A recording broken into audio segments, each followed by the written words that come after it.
भगवते वासुदेवाय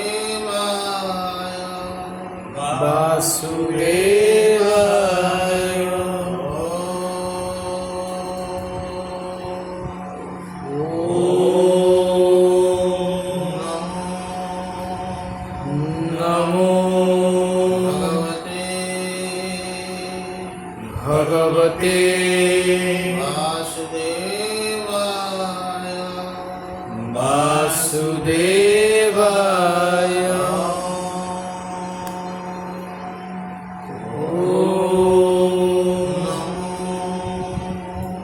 नमो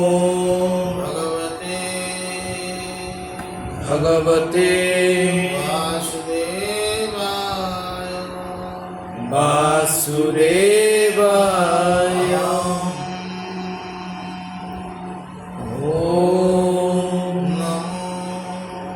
नमो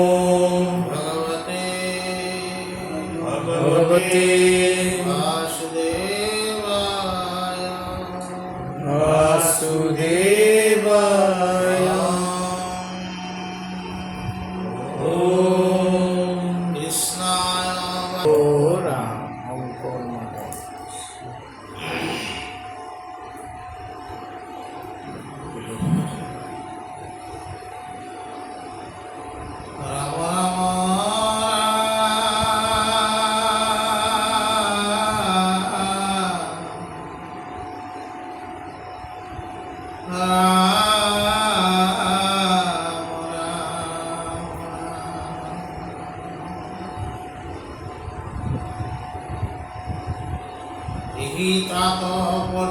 কহে ভাগবত গ্রন্থ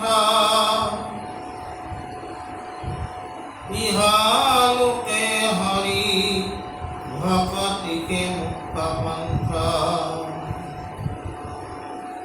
পরম কল্যাণ কৃষি বিধি নিরহিত কাটুহন্তে ভয়াত নাহি গদা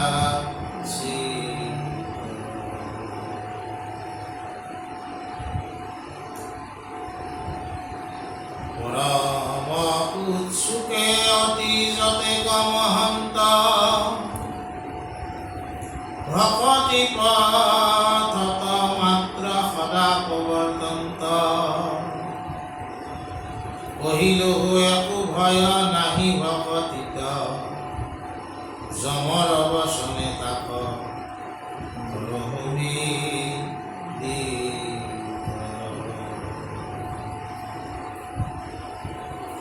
বিকান্ত আপনি জমে দুট সমস্তক সমভাবে যারা হবে ভজন্ত কৃষ্ণক পরম পবিত্র যখ তাহার খবর গাৱে ৰাত্ৰি দিনে দেব ইন্ধে নিৰন্তৰ মাধৱৰ যিটো মহাকৌমদকী গদা তাহাৰ সবকৰৈক্য কৰি পুৰে সদা নচাপিবি দ্ৰুত তা সম্ভাৰ সন্নিহিত গদায়ে কোবায়ে পৰিৱেশ চূৰ্ণ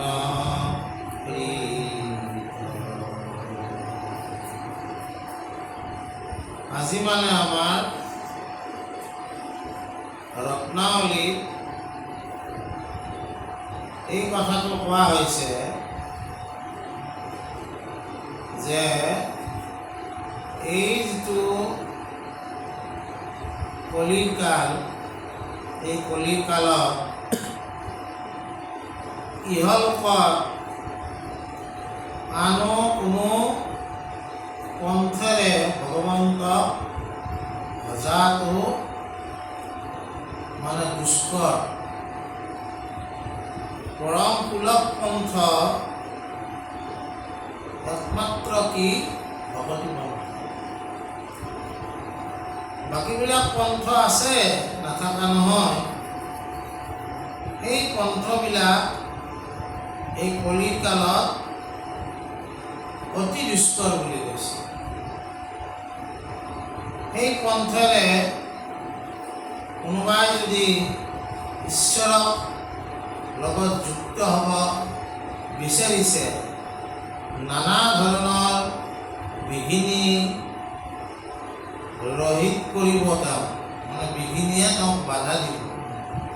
একো বিঘিনি নথকা পন্থটোৱে হৈছে ভগৱন্তৰ ভকতি পন্থ। এই ক্ষেত্ৰত আজি ৰত্নাৱলীত কৈছে কাৰ কথা? যমৰ কথা কৈছে। জানা, যমে তেওঁৰ দূতবিলাককো কৈছে কি যে ভগৱন্তৰ লগত যুক্ত ভকতৰ ওচৰত তোমালোকে নাচাপিবা। তোমালোকে যদি সেই ভকতৰ ওচৰত চাপা, তেনেহ'লে সেই ভকতৰ ওচৰত ভগৱন্তই কওঁ মোৰ দুকি গদা ধাৰণ কৰি থাকে, সেই গদা খুব খাবা তুমি। যম মানে হ'ল নিয়ম, বুজা নাই? আমি মনুষ্যই জন্ম পাইছোঁ আৰু মনুষ্যই মনুষ্যত্ব অৰ্জন কৰাৰ অৰ্থে যি নিয়ম পালন কৰিব লাগে সেই নিয়মত আমি থাকিব লাগে। কিন্তু আমি মনুষ্য হৈ জন্ম পায়ো, বুজা নাই? কিন্তু পশুৰ নিচিনা পশুতুল্য কাম কৰোঁ কাৰণে আমি মানে যমৰ সন্মুখীন হ'ব লাগে। যমে আমাক শাস্তি দিয়ে। যমৰ শাস্তিবিলাক অনাদি পাতনতো কিছু আছে ভাগৱতৰ, বিশেষকৈ গৰুড় পুৰাণত বিস্তৃতভাৱে বৰ্ণনা কৰা হৈছে, বুজা নাই? কিন্তু মহাপুৰুষ শংকৰদেৱ গুৰুজনাই আজি যেনেকৈ আমাক ইয়াত যমৰ কথা কৈছে, ঠিক ঠিক শংকৰদেৱ গুৰুজনাই তেওঁ অজামিল উপেক্ষান ৰচনা কৰিছে। তাৰ কাৰণে নামৰ মহিমাৰ কথা বুজাব। হৰিচন্দ্ৰ উপেক্ষান সত্যৰ মাহাত্ম্য বুজাবলৈ তেওঁ ৰচনা কৰিছিল। আৰু শৰণৰ এক শৰণৰ মাহাত্ম্য বুজাবলৈ ঠিক তেনেকৈ নামৰ মাহাত্ম্য বুজাবলৈ ৰচনা কৰিছিল অজামিল উপেক্ষান। ভাগৱততো আছে ইয়াৰ কথা। অজামিল এজন ব্ৰাহ্মণ আছিল। তেওঁৰ অজ যোগ অমিল, অজামিল। জন্মৰ লগত তেওঁৰ কোনো মিল নাছিল। গতিকে তেওঁ পাপ কৰ্মত লিপ্ত হ'ল। চিম্পলি মই ঘটনাটো কৈছোঁ। পাপ কৰ্মত লিপ্ত হোৱাৰ কাৰণে কি হ'ল, তেওঁ যমৰ সন্মুখীন হ'ল। কিন্তু অজামিলেও কি কৰিছিল, তেওঁৰ 10টা ল'ৰা আছিল। বাকীটো এইবিলাক কাম কৰিয়ে আছে। 10 নম্বৰ ল'ৰাটোৰ নাম ৰাখোঁতে তেওঁ এটা ঈশ্বৰ ভাৱপন্ন হয় নামটো ৰাখিলে। ইয়াৰ নামটো ঈশ্বৰৰ নামতে ৰাখো, নাৰায়ণ।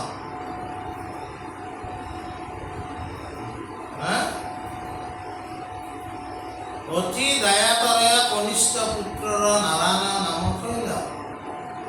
কিবা এটা তেওঁৰ চিন্তা আহিল, পাপী তাপী সকলোকে ঈশ্বৰক ভজনা কৰাৰ অধিকাৰ আছে, বুজা নাই? গতিকে সেই ক্ষেত্ৰত মানে কি হ'ল, যেতিয়া তাৰমানে অতি দয়াতৰে কনিষ্ঠ পুত্ৰ নাৰায়ণ নাম থৈল, নাৰায়ণ নামটো থলে, যেতিয়া তেওঁৰ মৃত্যুৰ সময় আহিল তেতিয়া যমদূতে তেওঁৰ জীৱনটো বাহিৰ কৰি নিব আছিল। আহোঁতে মানে কি হ'ল, তেওঁ সৰু ল'ৰাটোক মাতিলে নাৰায়ণ বুলি,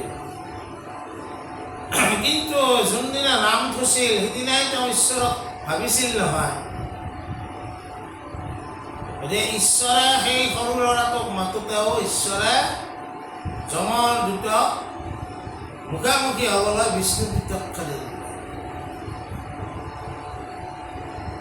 আৰু সেই বিষ্ণুদূতক খেলি যাওঁতে যমদূতে ফিৰি যাব লগা হ'ল। ফিৰি যাই যেতিয়া যমৰ আগত তেওঁলোকে ক'লে কথাটো, তেতিয়া মানে যমে দূতবিলাকক কি কৈছে সেইটো মহাপুৰুষ শংকৰদেৱ গুৰুজনাই কীৰ্তনত লিখিছে। কি বুলি? শুনাদূত গণ প্ৰভু নাৰায়ণ, আচত জগত স্বামী, তাহান আজ্ঞাক কিৰত ধৰিয়া, প্ৰজাক নিয়ম আমি। হে দূতগণ শুনা, এই চৰাচৰ ব্ৰহ্মাণ্ড সকলোৰে অধিকাৰী হ'ল ভগৱন্ত। তেওঁ গৰাকী, স্বামী মানে গৰাকী, আৰু তাৰ আজ্ঞাতে আচলতে আমি তাৰ কামে আমি কৰি আছোঁ। ভগৱন্তই যম এই সমস্ত দায়িত্ব দিছে। 10 দিগপাল, 11 ৰুদ্ৰ, 12 আদিত্য, বুজা নাই?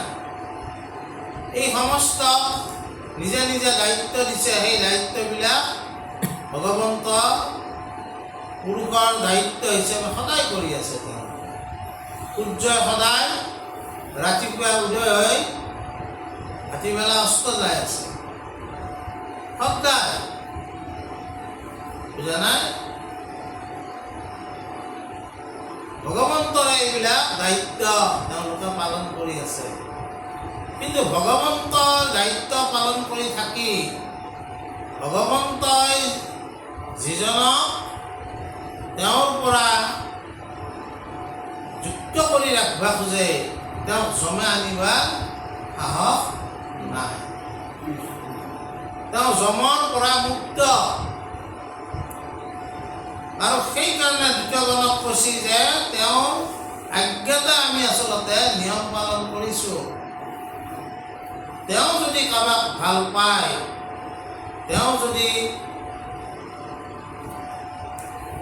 সেই ভালপোৱাজনৰ কাষলৈ বিষ্ণুদূত পঠায়, তাৰমানে তেওঁৰ ওচৰলৈ নিবলৈ ওলাইছে। সেইজনক আমি আমাৰ ওচৰলৈ আনিব আমি নোৱাৰোঁ, বুজি পাইছে ন? তাৰপিছত কৈছে কি, তানে দূতচয় সদায় ভ্ৰময়, বৈষ্ণৱক ৰক্ষা কৰি, মাধৱৰ বেশ ভূষণে ভূষিত, হাতে 4 অস্ত্ৰ ধৰি।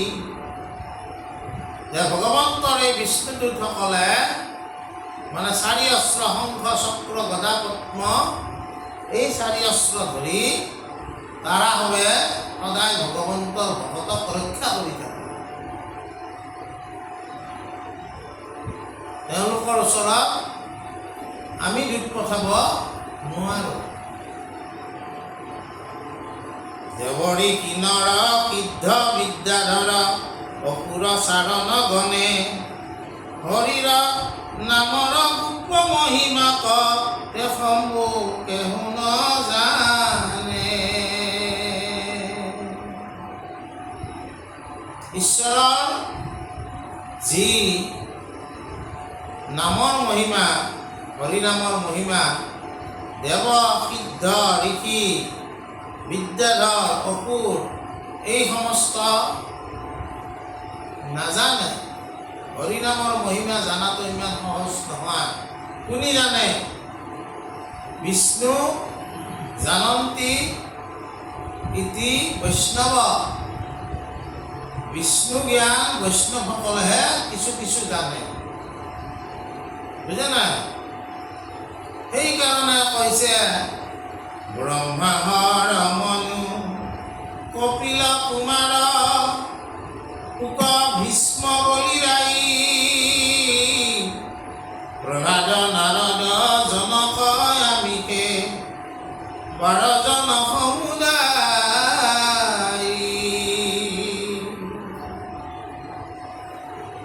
জানা 12 জন বৈষ্ণৱ সংখ্যাবিলাকৰ খেলা আছে। ভক্তি ধৰ্মত 12 সংখ্যাটোৰ বৰ খেলা আছে। 12 জন বৈষ্ণৱ, বুজা না? ঠিক তেনেকে দ্বাদশ স্কন্ধ ভাগৱত,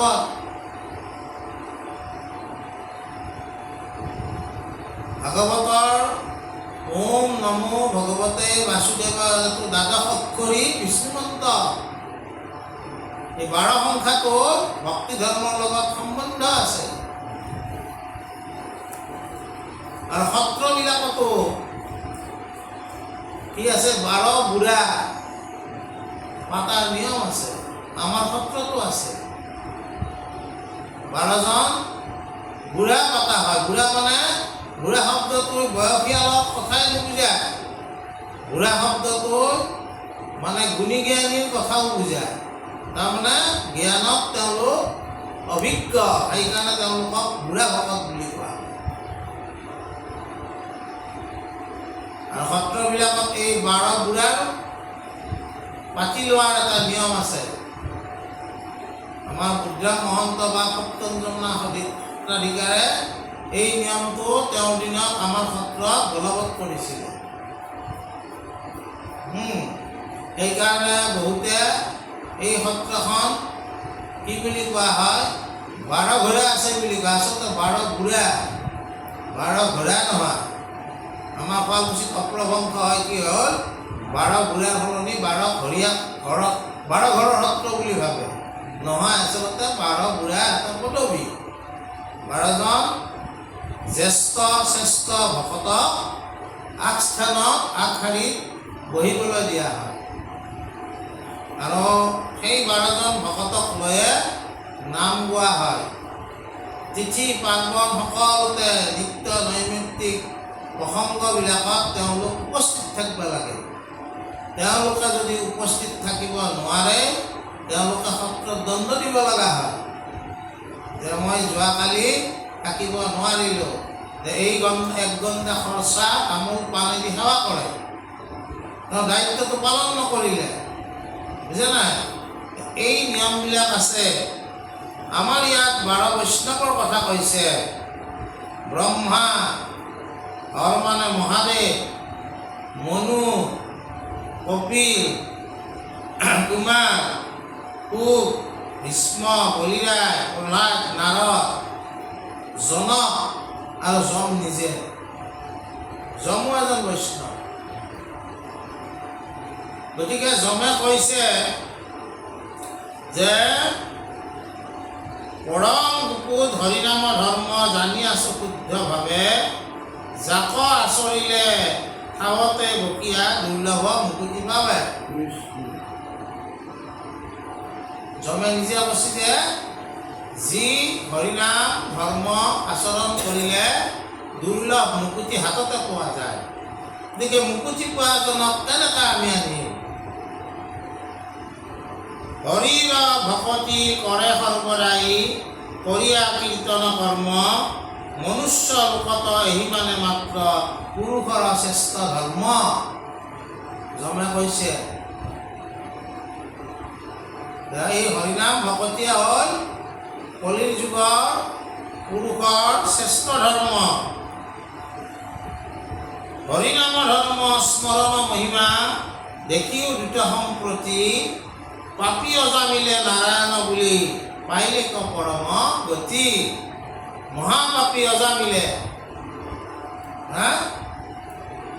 তেওঁ তাৰমানে পৰম গতি লাভ কৰিলে নাৰায়ণ শব্দটো উচ্চাৰণ কৰোঁতে। প্ৰশ্ন হ'ব, এনেকৈতো আমিও কৰি আছোঁ, আমাৰ কি হ'ব অৱস্থা? তাৰমানে যোনদিনা ঈশ্বৰৰ নাম হৃদয়াত্মক হয়, হৃদয় ভাৱনাৰে ল'ব, সেই নামটো কোনোদিন বিফলে নাযায়। এই যোনদিনা কনিষ্ঠ পুত্ৰৰ নামটো থওঁতে তেওঁ ঈশ্বৰক ভাৱনা কৰি থৈছিল নহয়।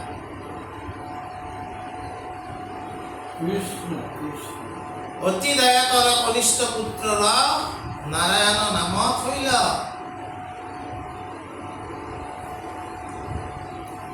যে যিমান যি কৰিলেও এই সৰু ল'ৰাটোৰ নামটো মই ঈশ্বৰৰ নামত ৰাখোঁ। সেই যিটো ভাৱ, সেই ভাৱনাটোৱে তেওঁৰ মৃত্যুৰ সময়তো সেই ভাৱনাটোৰ কাৰণে ভগৱন্তই বিষ্ণুদূত পঠাই দিছে যে আমি যি নাম লওঁ শুদ্ধভাৱে লোৱাৰ কাৰণে আমি চেষ্টা কৰিব লাগিব। গতিকে যমে এই দূতসকলক এই কথা কৈছে যে যিসকলে ঈশ্বৰৰ নাম স্মৰণ শ্ৰৱণ কীৰ্তন কৰি থাকে তেওঁলোকৰ ওচৰত তোমালোক নাযাবা, কাৰণ তেওঁলোকক ৰক্ষা কৰাৰ কাৰণে বিষ্ণুদূতে হাতত 4 অস্ত্ৰ লয়, শংখ চক্ৰ গদা পদ্ম লয়, তেওঁলোকক ৰক্ষা কৰাৰ কাৰণে তেওঁলোকৰ ওচৰতে থাকে। গদাৰ কোবত তোমালোক কি হ'বা? চূৰ্ণীকৃত হৈ যাবা। এই বুলি যমে তাৰমানে দূতসকলক কৈছে। ইয়াৰ দ্বাৰাই আমাক ইয়াকে বুজাইছে নামৰ তাৎপৰ্য কথা, বুজা নাই? তাৰপিছত কি কৈছে? হে ৰাম ময়ো তাৰ ওপৰে নহওঁ দণ্ডধৰ, কালো প্ৰভু নোহে আৰু তাহাৰ খবৰ, ভকতক মাত্ৰ ৰক্ষা কৰে ভগৱন্ত, বুলি বাহা দেৱে হৰি বিষম ভৈলন্ত। শুনিও সংশয় তেজি ইহাৰ উত্তৰ, কদাচিত বিষমনু হিকে দামোদৰ, নাহি তান বল্লভ সুবিধা প্ৰিয়তম, ও শত্ৰু মিত্ৰ উদাসীন সমস্ততে সম। তথাপিতো যেন মতে ভজন্ত ভকতে, কৰে অনুগ্ৰহ তা সম্বাকু সেই মতে, যেন কল্পতো সম সবাতো স্বভাৱে, তথাপি মাগন্তা জনকে, তথাপিতো মাগন্তা জনেকে ফল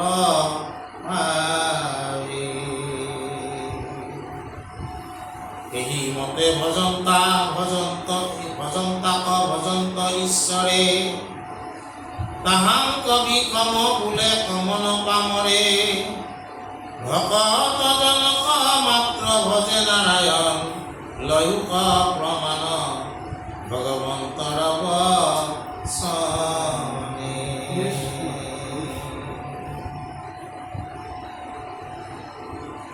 ঈশ্বৰে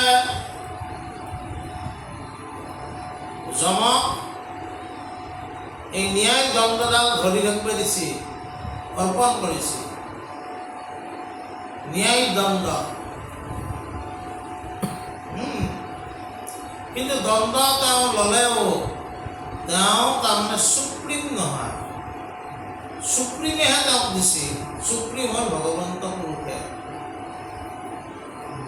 যমে এই কথাটো দূতসকলক বুজাই দিছে যে মই যদি কাল, তেওঁ মহাকাল, কালৰো কাল।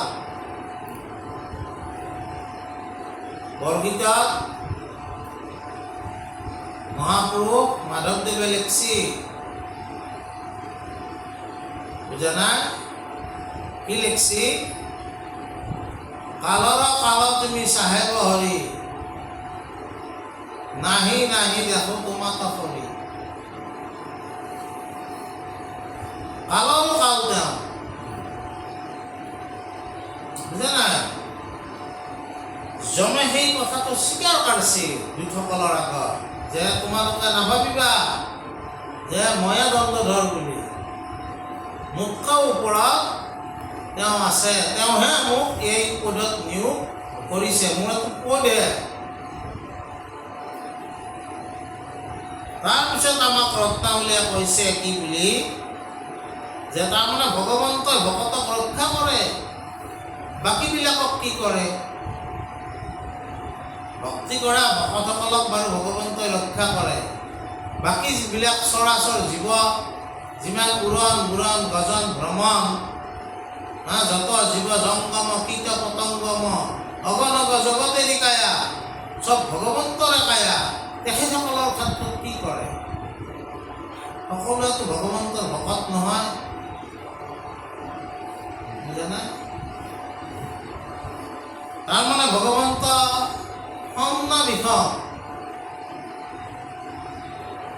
এতিয়া ৰত্নাৱলীয়ে বা আমাক ভাগৱতে কি কৈছে যে ভগৱন্ত সকলোতে সম, তেওঁ বিষম নহয়, দিব লগাখিনি সকলোকে দি আছে, তেওঁৱে সৃষ্টি কৰিছে, তেওঁৱে পালন কৰিছে, তেওঁৱে সংহাৰ কৰি আছে। কিন্তু যেনেকৈ তাৰমানে কল্পতৰু বৃক্ষ সকলোৰ কাৰণে সমান, কিন্তু খুজিলেহে বস্তু পাবি, নুখুজিলেতো নাপাবি। ঠিক তেনেকে ভগৱন্ত প্ৰতি ভক্তি কৰা সকলে ভগৱন্তৰ কৃপা লাভ কৰে। যিসকলে ভগৱন্তক ভক্তি কৰে তেওঁলোকে ভগৱন্তৰ কৃপা লাভ কৰে। কিন্তু জগতখনত চলিবাক লাগি যিখিনি লাগে সকলো ভগৱন্তই দিয়ে থৈ দিছে, কিন্তু তেওঁক ভক্তি কৰিলে তুমি তেওঁৰ কৃপা লাভ কৰিবা। এই কথাটো কৈছে। আৰু কৈছে যে এই ক্ষেত্ৰত কোন পামৰে ভগৱন্তক বিষম বুলি কৈছে, বুজা নাই? কোন পামৰে ভগৱন্তক বিষম বুলি কৈছে? কাৰণ ভগৱন্তৰ কৃপা হ'লে মানে প্ৰাণীবিলাকেও মুকুতিৰ গান গাব পাৰে। যেনেকা গজেন্দ্ৰ পূৰ্বজন্মৰ কৰ্মৰ কাৰণে তেওঁ ঈশ্বৰক স্মৰণ কৰিলে। সংকট বেলাত তান সদবুদ্ধি ভৈল, কি ভৈল বুলি গুণিবা কৰৈল।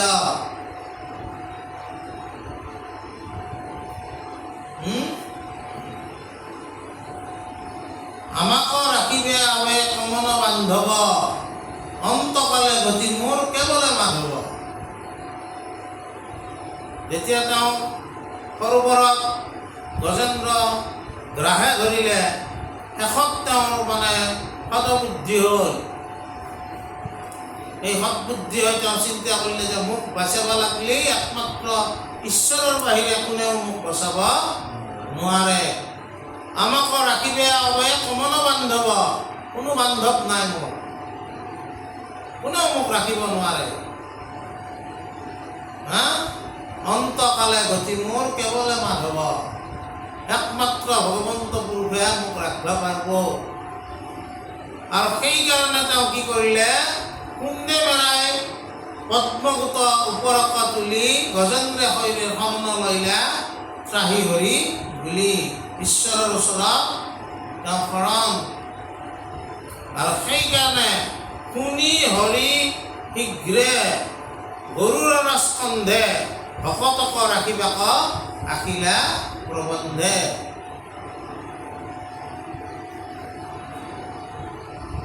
বুজানা? গৰুৰৰ নামি হৰি পৰম বিক্ৰমে সুন্দে ধৰি তৰত তুলিলা গ্ৰাহক সমেত। চক্ৰ দি গ্ৰাহক কাটি দিলে, গ্ৰাহক কাটি তেওঁ গজেন্দ্ৰক উদ্ধাৰ কৰিলে, কিন্তু গ্ৰাহো তৰি গেল। বুজি পাইছা না নাই? তাৰপিছত এই এনেদৰে তাৰমানে ক'ব গেলি ভগৱন্তই মানে প্ৰাণীকো ৰক্ষা কৰিছে। আৰু ভগৱন্তই সকলোতে সম। তেওঁ যদিও তেওঁৰ ৰূপটো কেনেকৈ বৰ্ণনা হৈছে, কি সুন্দৰ বৰ্ণনা ৰূপৰ, কিন্তু তেওঁ অৱতাৰবিলাক যদি চাই, তেওঁ মৎস্য অৱতাৰো হৈছে।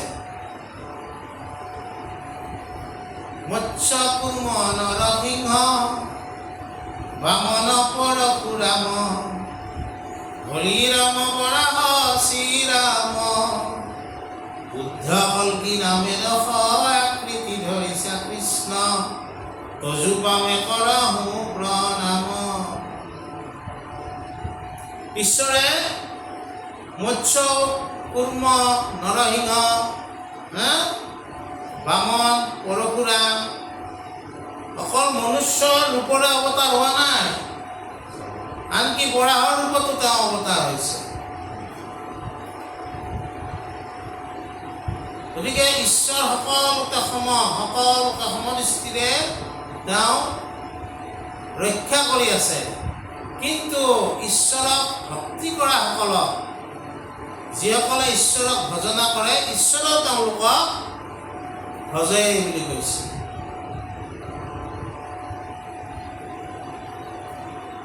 এইটোৱে হ'ল ভকত আৰু ভগৱন্তৰ সম্বন্ধ। ভগৱন্তক ভজনা কৰে ভকতে আৰু ভকতক ভজনা কৰে ভগৱন্ত।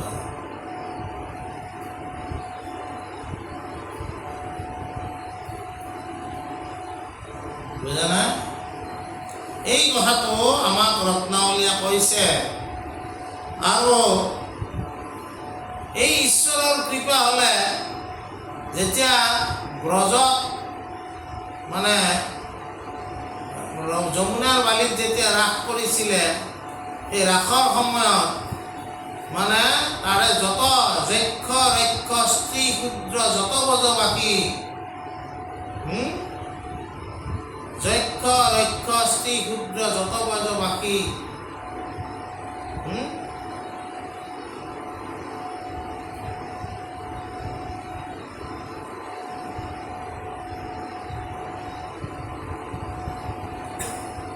সকলোৱে ঈশ্বৰক উপাসনা কৰি কি হ'ব পাৰিছে? মুকুতিৰ অধিকাৰী হ'ব পাৰিছে।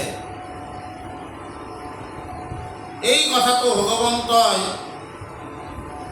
সেই সময়ত যেতিয়া ৰাস হৈছিল, যমুনাৰ বালিত যেতিয়া ৰাস হৈছিল, সেই ব্ৰজত কি হৈছিল? পশু পক্ষী মৃগ চবেই আনন্দ কৰিছিল। নদীৰ পানীও স্তম্ভিত হৈ গৈছিল, ৰৈ গৈছিল। ঈশ্বৰৰ কৃপা সকলোৰ প্ৰতি আছে। বিশেষকৈ ভজাসকলৰ প্ৰতি তেওঁৰ বিশেষ কৃপা আছে। আৰু সেইকাৰণে আমাক কি কৈছিল? হে ৰাম সৎসংগ লভিয়া কৰে আমাক প্ৰীতি, এতে কীৰ্তাৰ্থ হুয়া ও ৰাম পশু পক্ষী বৃক্ষ গৰু গোপিকা প্ৰভৃতি। এই ৰাসৰ প্ৰেম অকল গোপীবিলাকে কৰা নাই, পশু পক্ষী যত যি আছে চবে ঈশ্বৰৰ প্ৰেমাদিত হৈ গৈছে। বুজি পাইছে না নাই? ইয়াৰ বিস্তৃত কথা ৰাস পঞ্চাধ্যায়ত ভাগৱতত আছে, কেতিয়াবা আমি আলোচনা কৰিম। ইয়াতে কীৰ্তাৰ্থ হুয়া পাইলা মোক সুখে, মহাজ্ঞানী সকলে নপায়ে যাক দুখে। কৃষ্ণৰ বচন এবে শৈলো সংহৰি, নাহি আনহুক পন্থ ও ভকতি তৰি।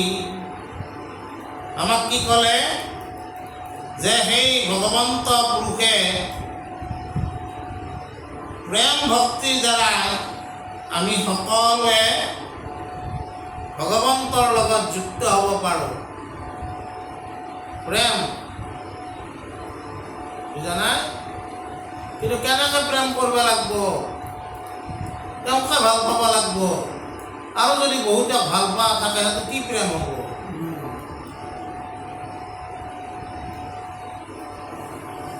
শুদ্ধ প্ৰেম কোনটো? এজনকে মই ভাল পাব লাগিব। আৰু যদি মোৰ মানে আজিৰ ভাষাত যদি এফেয়াৰ্ছ থাকে কি হ'ব তেতিয়া? এই বহু দেৱ দেৱীক পূজা কৰাটো সেইটো প্ৰেম ভক্তি নকয়। এশৰণত সেইকাৰণে এজনক ভক্তি কৰাটো শিকোৱা হৈছে। আৰু সেই ভক্তিটোকে প্ৰেম ভক্তি বুলি কৈছে। প্ৰেম কৰাজনে তেওঁকে কৰিব লাগিব প্ৰেম। আৰু যদি তেওঁ বিশ্বাস কৰিব লাগিব তেওঁক তাৰ পৰাই মই সকলো পাম বুলি, তাকে নকৰি যদি আৰু অন্যটো মই বিচাৰি যাওঁ, তেতিয়াহ'লে কি হ'ব? এইটো বেবিচাৰি প্ৰেম হ'ব। সেইটো কৰিব আমাক হাক দিছে। বুজা নাই? সকাম আৰম্ভ সকামেদি হ'ব সকলোৰে। কোনোবা সৎপুৰুষৰ ক্ষেত্ৰত অলপ বেলেগ হ'ব। কিছুমান সৎপুৰুষ কি আহে, তেওঁ জন্মতে নিষ্কামী হৈয়ে জন্ম পায়, তেওঁৰ ক্ষেত্ৰত বেলেগ হ'ব। কিন্তু আমিতো গৃহস্থী মানুহ, গৃহস্থখন চলাব লাগিব। প্ৰথমতে আমাৰ সকামেদি আৰম্ভ হ'ব। বুজা নাই? সকামেদি আৰম্ভ হয়। তেওঁ যদি ভক্তি পৰ্যায়ত যাই থাকে, এদিনাখন তেওঁৱে নিষ্কাম ভকতিৰ কাৰণে আগবাঢ়িব। বুজা নাই? আৰু যদি কাৰোবাৰ তাৰমানে চাহিদা পূৰণে নহয়, তেওঁ নিষ্কাম ভক্তি কৰিব নোৱাৰিব।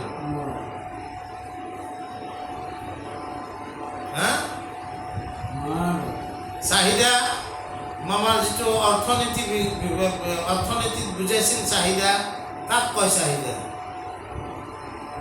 ইউটিলিটি। ইউটিলিটিটো কি হয়? উপযোগিতা। মানে এটা কমলা খোৱাৰ পিছত আৰু এটা কমলা দিলে, এইবিলাক নুবুজাইছিল কলেজত?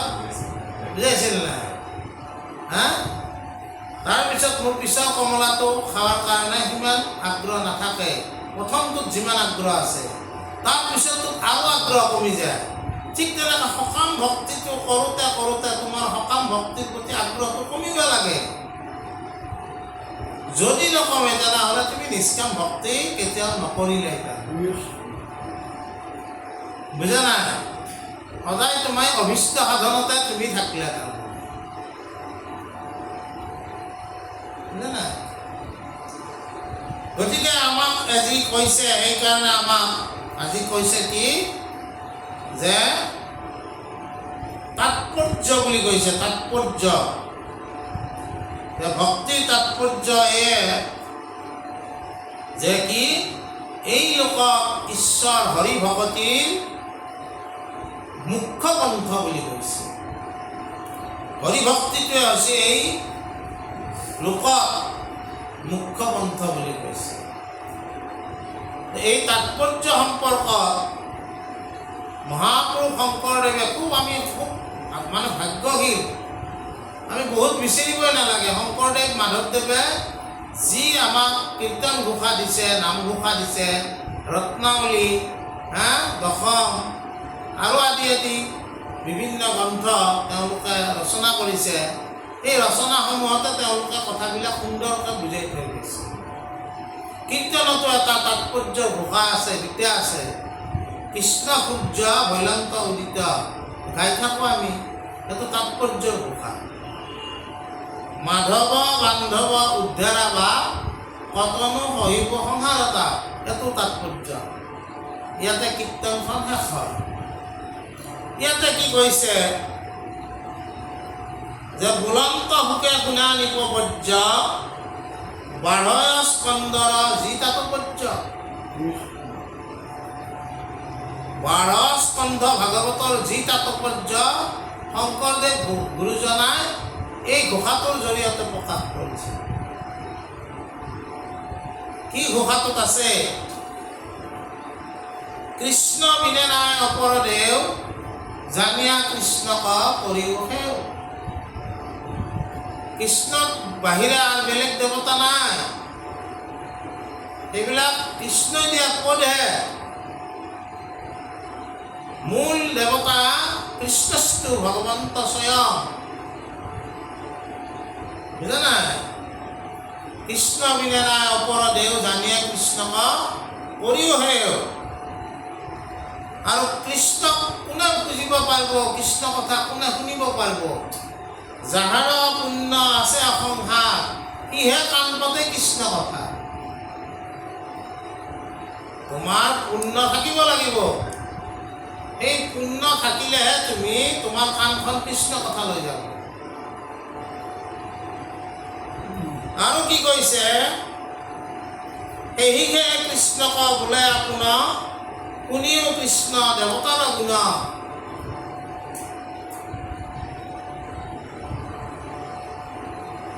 সেই আপোন ভগৱন্ত, নিজৰ ভগৱন্তজনৰ কথা গুণ তুমি শুনা। কি? ভকতে যত লৱে গুণ নাম, তাহাৰ মালা গান্ধী অনুপাম। পিন্ধন্ত কণ্ঠত কৰি উৎসৱ, হেনেকে ভকত বন্ধু মাধৱ। আমি যে কালি কৈছিলোঁ যে কাঠৰ মালা ফাটে ফুটে, মনৰ মালা কাহাচতে। যে ভগৱন্ত কোনখন মালা লয়? শংকৰদেৱে কোনটো মালাৰ কথা কৈছে? হা? যে কি? ভকতে যত লৱে গুণ নাম, তাহাৰ মালা গান্ধী অনুপাম। যিজনে যায় হৰিনাম সেৱী, পাছত পুৰে যত দেৱ দেৱী। ঈশ্বৰক যিজনে ভজনা কৰি তেওঁৰ নাম সেৱি থাকে, কি কৰে? যিমান দেৱ দেৱী আছে সেইজন ভকতৰ পাছে পাছে যায়। কিয়? ভকতৰ সংগ সৎসংগ লাভ কৰিব দেৱ দেৱীসকলেও বিচাৰে। যে ভকতি পন্থক কিমান ওপৰত, ভকতিয়ে তোমাক কিমান ওপৰত লগি লৈ যাব পাৰে। আৰু সেইকাৰণে ভকতি পন্থই আন দেৱ দেৱীক মানে আমি কোৱা নাই, বুজা নাই, সকলো ঈশ্বৰৰে ইচ্ছা, কিন্তু কথা হ'ল সেইটো কোনো দৰকাৰে নাই।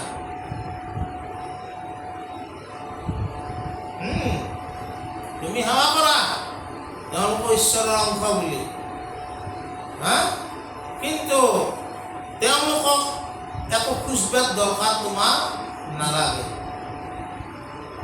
তুমি ভগৱন্তক ভজিলে সেই দেৱ দেৱীবিলাকে এনেই তোমাক যি লাগে তোমাক পূৰণ কৰি দিব। কাৰণ সেই দেৱ দেৱীও ঈশ্বৰক ভজা ভকতৰ সংগত থাকিবলৈ বিচাৰে। আৰু কি কৈছে? যতে তীৰ্থ কাকতিথি কৰে, তাৰ বায়ু পাপ সমস্ত হৰে। যিটো জনে ফুৰে নাম সুমৰি, তাৰ পাছে পাছে ভ্ৰমন্ত হৰি। তীৰ্থবিলাকৰ সেইজন ভকতক বাট চাই থাকে যে এইজন ভকত আহিলে আমাৰ থানখিনি কি হ'ব? পবিত্ৰ হ'ব। যে এজন কেনেধৰণৰ মানে ভকতীয়ে ভক্তক কেনে পৰ্যায়ক লাগি লৈ যাব পাৰে। ঈশ্বৰেও তেওঁৰ পিছে পিছে থাকে, কাৰণ তেওঁ ঈশ্বৰৰ নাম গুণ গাই থাকে। সেই নাম গুণ তেওঁৰ প্ৰিয় বস্তু। তোৰ প্ৰিয় বস্তুটো যাৰ ওচৰত থাকে তেওঁৰ ওচৰত যাবি নে নাযা? ঈশ্বৰৰ প্ৰিয় বস্তু হ'ল ঈশ্বৰৰ নামটোৱে। এই নামটো ভগৱন্তই লৈ থাকে, সেইকাৰণে ভকতে তেওঁৰ লগত থাকে। তাৰপিছত কি কৈছে? বৎসক স্নেহে যেন ভেলু ধাৱে, ভজিও জানি হেন হৰি পাৱে। একজনে যদি নাম উচ্চৰে, কোনে মানে পাপ সবাৰো হৰে। তাৰমানে কি? আমি যদি বৎস, তেনেহ'লে গাই গৰু যেনেকৈ বৎসটোক পালন কৰে, কোনোবা কাষত গেলেও খেদি যায়, ঈশ্বৰেও তোমাক সেনেকৈ ৰক্ষা কৰিব। আৰু কি কৈছি? কোনোবা এজন ভকতে যদি শুদ্ধভাৱে নাম লয়, সেই নামে তেওঁতো কৰিব পাৰে, তেওঁৰ নামৰ যিটো শব্দ, সেই শব্দ ব্ৰহ্মই ওচৰ পাজৰ সকলোকে তৰাই দিয়ে। কৃষ্ণ কৃষ্ণ কৃষ্ণ।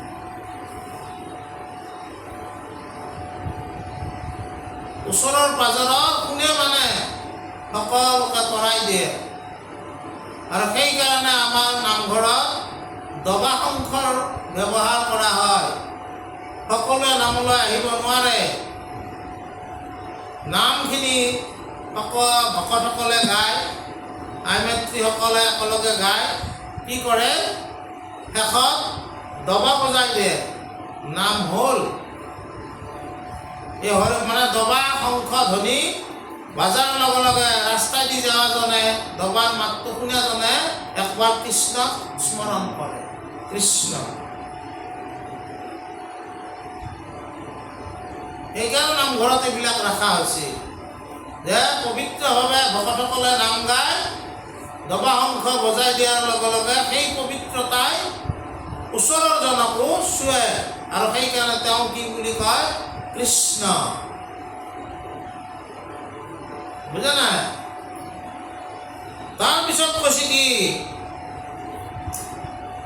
যে হেনেহে আচৰ্য দেৱতা হৰি, যাৰ আহাৰ নাম লইলে মাত্ৰ তৰি। অনিচ্ছাটো যিটো বিষ্ণুক কহে, তাৰ আহাৰ সমস্ত পাতক দহে। এই ভগৱন্তৰ কথা কোনোবাই যদি ইচ্ছাও কৰা নাই, কিন্তু তেওঁ ঈশ্বৰৰ নাম ল'লে তেওঁৰো আনকি পাপ মোচন হয়। বৈলভাৱে চিন্তা কৰিও তেওঁ পাৰিহত হ'ব পাৰে। যেনে কংস, কেৱল নাম ল'ব লাগে, নামৰ ইমান শক্তি। প্ৰেমে ভজে যিটো কৃষ্ণৰ পাৱ, কহিব তাহাৰ কত প্ৰভাৱ। সংসাৰ ঘৰতে পৰি আছে লোক, মোহ অন্ধত নেৰাই দুখ শোক। কাল ভুজংগে ৰংকি লৱে প্ৰাণ, কৃষ্ণ বিনে কোনে কৰিব ত্ৰাণ। যতেক দেখা খোজ সমুদায়, হস্তিৰ খোজত সবে লুকায়। এই মতে যত বিশ্ব সমস্ত, কৃষ্ণতে জানা সবে যাই কষ্ট। এই চৰাচৰ জগত সকলো ভগৱন্তৰ সৃষ্টি আৰু অন্তকালত তেওঁ তাতে সকলোৱে সমাহিত হ'ব।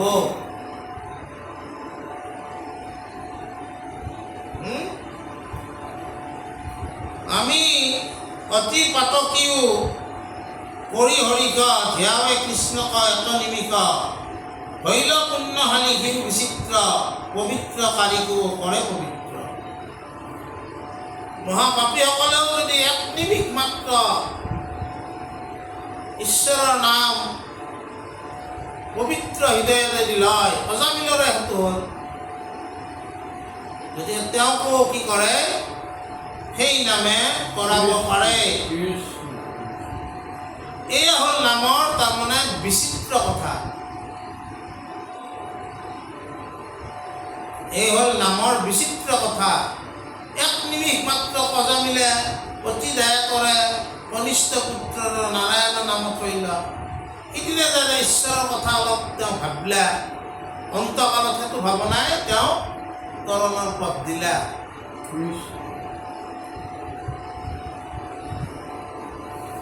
হিৰণ্যকশিপু তৎপৰভাৱে ঈশ্বৰৰ বিৰুদ্ধে যুদ্ধ কৰিব তেওঁ।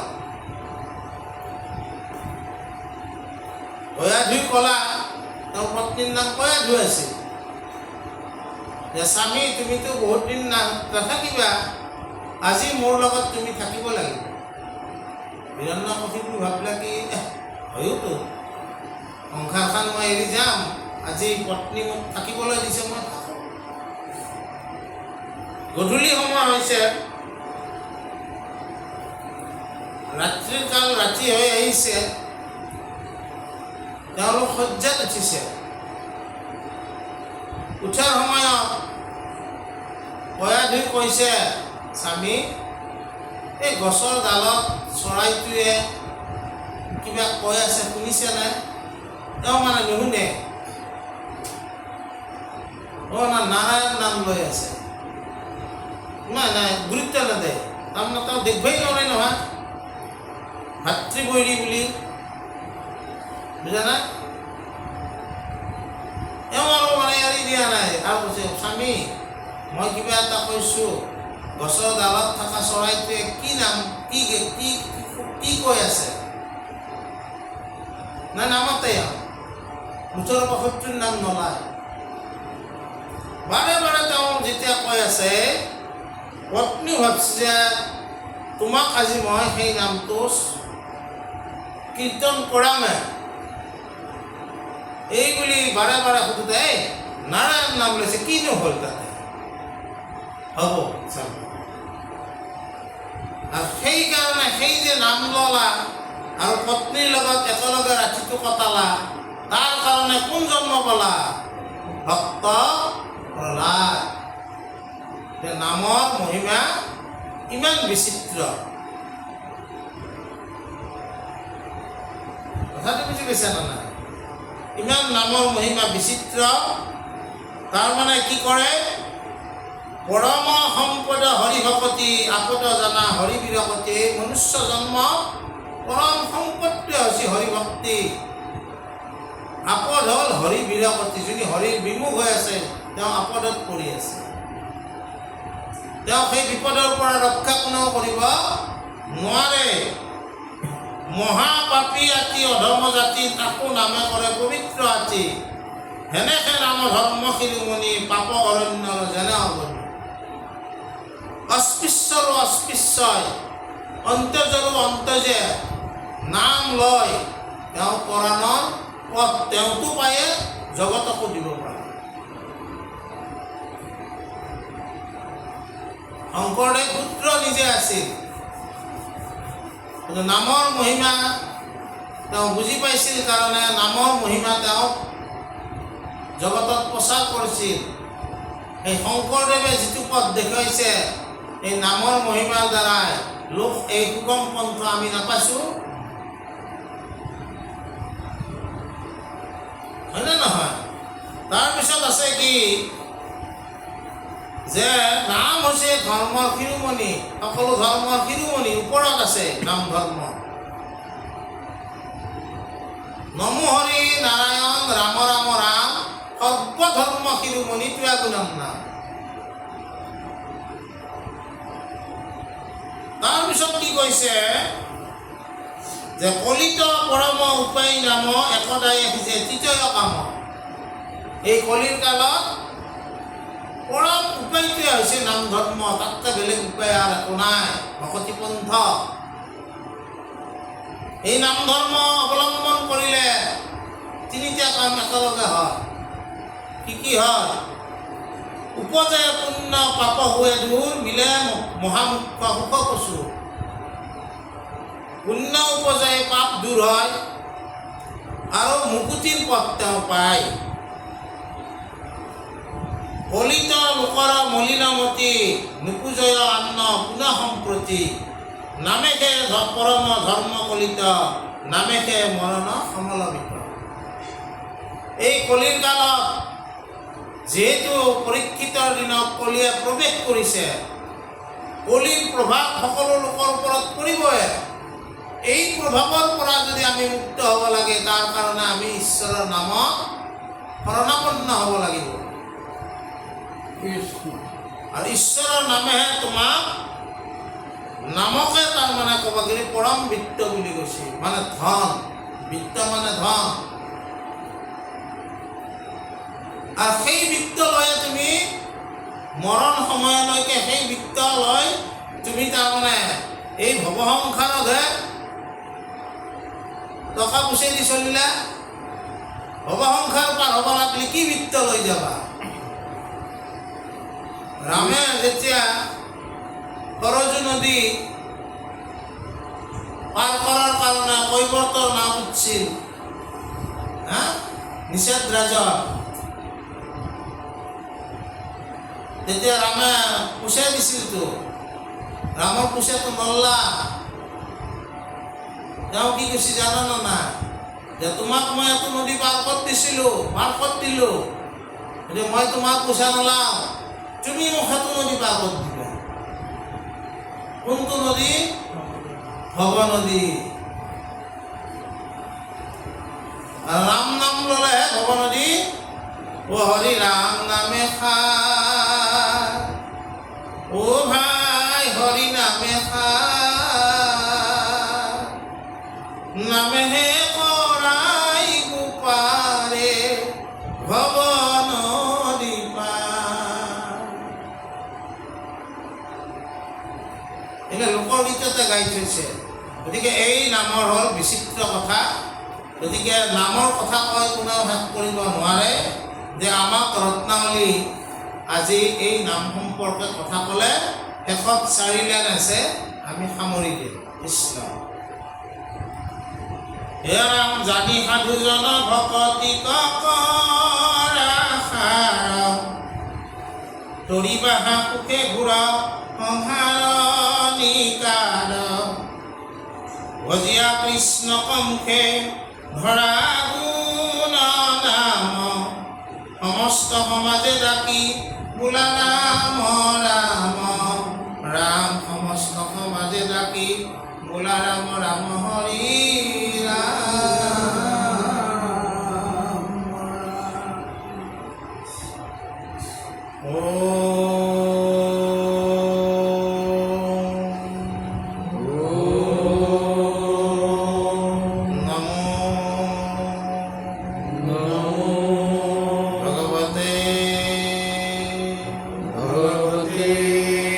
वासुदेवाय